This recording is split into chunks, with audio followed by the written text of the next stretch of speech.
The day Amara entered our house, my mother said, "This girl has good hands." She was wrong. Amara didn't come to serve us, she came to destroy everything we loved. After my father's death, our family fell apart. My mother, worn out from grief, hired a maid to help with the chores.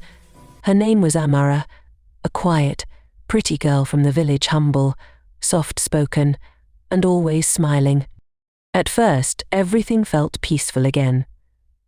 The house smelled of food, my mother smiled more, and even my little brother, Chuka, began to laugh again. But slowly, we began to notice things that didn't make sense. Our late father's photo frame fell and shattered on its own twice. My mother's jewellery went missing and later appeared under my pillow. And every night, we'd hear humming from the backyard long after everyone was asleep. When we asked Amara about it, she said she was singing to her mother's spirit. Strange accidents began. My brother almost drowned in the bathtub. He said someone pushed him, but no one else was there. My mother fell sick without explanation. The doctors said her blood pressure dropped dangerously low overnight. That night, I heard whispers coming from the kitchen, a low voice repeating our names like a prayer Ngozi. Chuka, Mama Nika. When I peeped through the door, Amara was standing barefoot in the dark, her eyes rolled white, stirring something black in a pot that smelled like burnt herbs. I screamed. By the time my mother rushed in, the pot was gone, and Amara was crying, saying she was boiling medicine to remove bad luck from the family. And my mother, ever so kind, believed her. Weeks later, the sickness in our house deepened. Flies gathered around the corners of the ceiling. The walls began to peel. Amara stopped calling my mother Madam and started calling her Mama. She'd sit beside her bed, brushing her hair and whispering, "I'm the only one who truly loves you." Soon, my mother began to act differently, distant, cold. She stopped talking to us. She stopped eating food unless Amara served it. Then one night, I saw my mother kneeling before Amara in tears, begging her not to leave. That was the night I knew something was wrong. I followed Amara the next morning when she went to the backyard.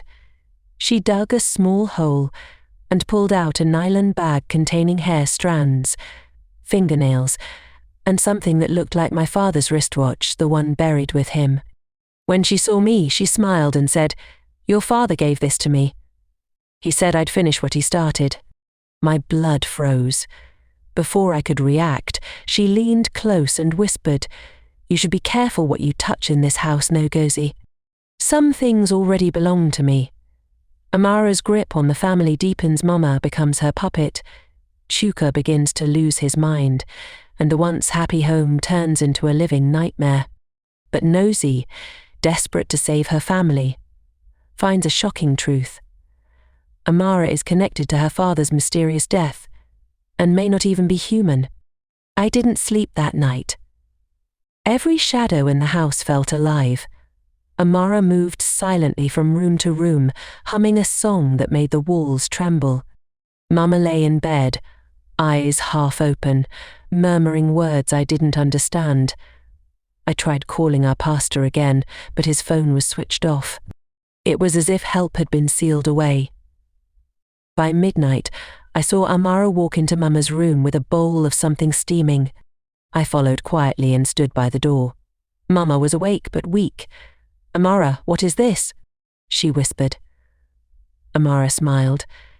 "You're healing, Mama. You've carried too much pain. After tonight, you'll never cry again." She lifted a spoonful of the black mixture toward Mama's lips. I burst in, shouting, "Stop."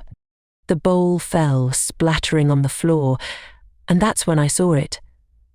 Inside the mixture were strands of my mother's hair, ashes, and something that looked like dried blood.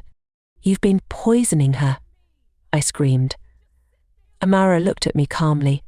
"Not poisoning," she said softly. "Freeing. Your father promised me peace, but he died before keeping it. She took everything from my mother. Now, I'm only returning what was stolen." She told me everything. Years ago, my father had an affair with a Vage woman. When she became pregnant, Mama found out. Out of shame, my father sent the woman away and never spoke of her again. The woman died giving birth, and the baby, Amara, grew up in an orphanage with nothing but hate and hunger. So when she turned 18, she looked for the family that destroyed hers. She didn't come to serve.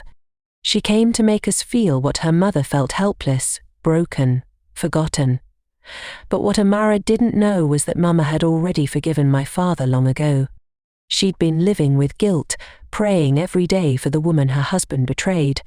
"Then forgive me too," Amara said, tears filling her eyes. She took my mother's hand. "If you forgive me, maybe I can rest."